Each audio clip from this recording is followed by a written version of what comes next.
Hello, guys. So I want to share a story with you all. Quite a long time, but when things happen, it either leaves a positive memory or negative memory. So I'd like to share the story of what happened when I was about 10 or 9 years old. We had lost my dad then. We lost my dad, so we had relocated from Ikobazuwa. I just hope I pronounced that name correctly. Ikobazuwa, and we moved to Delta, really precisely. So,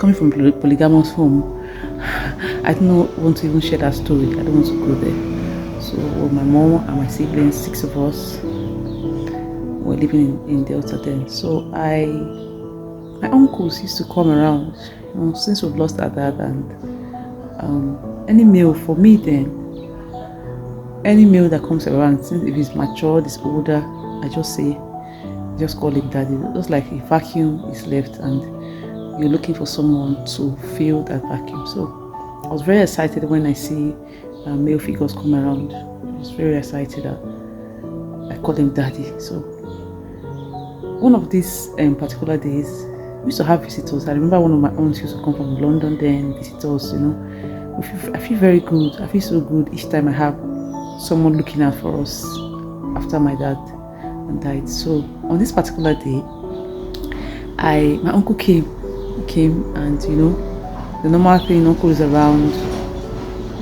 she talk with us, how you doing, how is your school, spoke with my mom, did a little bit of inspection on my father's property, that's the house we're living and all that, spoke with a few tenants, and after all that, it was about leaving. It spent some time quite alright, so it was about leaving. So I was very excited, so when I was about leaving, I was just running after him as a child. I was just singing daddy, daddy. I was very excited. I was just jumping behind him, I was very excited, just saying daddy, daddy, daddy, daddy. He was about leaving. So he said something that I'll never forget. So while I was running behind him, he turned and looked at me and said, "I'm not your father."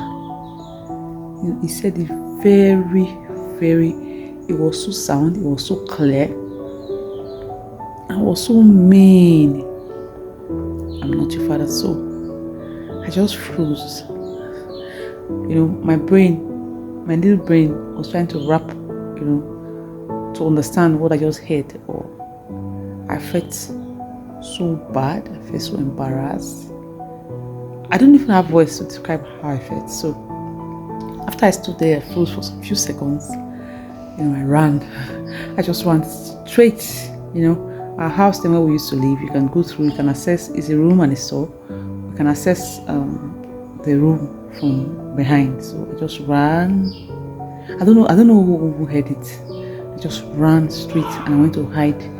I hid myself under my mom's bed. I felt so bad.